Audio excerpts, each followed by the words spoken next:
नमस्कार, मी पंजाब डक. राज्यातल्या सर्व शेतकऱ्याला सांगू इच्छितो की राज्यामध्ये 28 आज रात्रीच्या 28 तारीख, 29 तारीख आणि 30 तारीखच्या दरम्यान 3 दिवस राज्यात भाग बदलत जोराचा पाऊस पडणार आहे. कुठं रिमझिम पडणार आहे, कुठं शेतातून पाणी बाहेर पडणार आहे. म्हणून हा अंदाज लक्षात द्यायचा. आणि राज्यातल्या सर्व शेतकऱ्यांसाठी आनंदाची बातमी, राज्यात नोव्हेंबरच्या पहिल्या आठवड्यात थंडीला सुरुवात होणार आहे आणि पाऊस निघून जाणार आहे. वरून राजा निघून जाणार आहे. पाऊस विड्रॉल होणार आहे, पाऊस निघून जाणार आहे. म्हणून सर्वप्रथम आनंदाची बातमी. आणि राज्यातल्या सर्व शेतकऱ्याला सांगू इच्छितो की राज्यामध्ये म्हणजे 1 तारखेपासून 1 नोव्हेंबर पासून राज्यात धुई, काही जण धुई म्हणतात, काही जण धुके म्हणतात, विदर्भात धुराळे म्हणतात. धुई धुके धुराळे येणार आहे. म्हणून हा अंदाज सर्व शेतकऱ्यांनी लक्षात घ्यायचा. म्हणजे राज्यात फक्त आता 3 दिवस म्हणजे आज 28 तारीख, 29 तारीख आणि 30 तारीख आणि 31 पर्यंत कमी प्रमाणात राहणार आहे. म्हणून हा अंदाज लक्षात.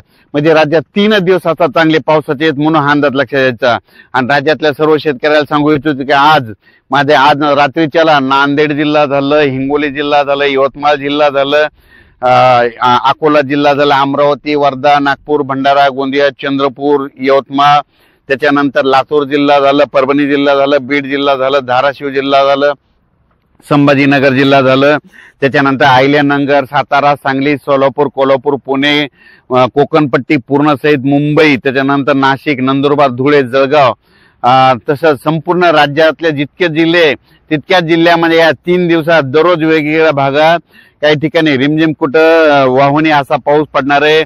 म्हणून हा अंदाज लक्षात घ्यायचा. राज्यात मध्ये हा पाऊस रात्रीच्याला विजेच्या कडकडाटासह असणार आहे. दुपारनंतर काही ठिकाणी दुपारनंतर सुरुवात होणार आहे. आणि सगळ्यात जास्त पाऊस तेलंगणा, आंध्र प्रदेश, कर्नाटक या राज्यात पडणार आहे. तर हा पाऊस येण्याचे कारण सांगतो की काय झालं, राज्याच्या 2 समुद्र आहेत. म्हणजे 2 समुद्र, अरबी समुद्र आणि इकडे बंगालच्या खाडीचा समुद्र. 2 समुद्रामध्ये 2 कमी दाबाचे पट्टे होते.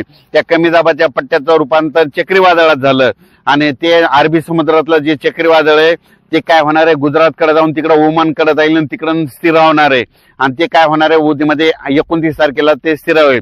आणि त्याच्यानंतर हे बंगालच्या खाडीचं जे चक्रीवादळ आहे ते आज ते तेलंगणात येणार आहे. तेलंगणातून महाराष्ट्रामध्ये इकडं नांदेड, यवतमाळ हे पट्टा करत पूर्व विदर्भातून ते इकडं छत्तीसगडकडून इकडं आसामकडे जाणार आहे. आसामकडे जात असताना फिरत असताना चक्रीवादळ असं उलट फिरता 2 चक्रीवादळामध्ये बाष्प खेचल्या जाते. त्याच्यामुळे मला महाराष्ट्रामध्ये 3 दिवस आज 28 तारीख, 29 आणि 30च्या दरम्यान राज्यात दररोज वेगवेगळ्या भागात पाऊस पडणार आहे. म्हणून हा अंदाज सर्व शेतकऱ्यांनी लक्षात द्यायचा. मग तोच अंदाज हे पाऊस सांगायचं झालं तर म्हणजे पूर्व विदर्भाकडे जास्त पडणार आहे. कारण की ती चक्रीवादळ ते पूर्व विदर्भाकडून जात असल्यामुळं पूर्व विदर्भाकडे जास्त पाऊस राहणार आहे. म्हणून हा अंदाज लक्षात द्यायचा.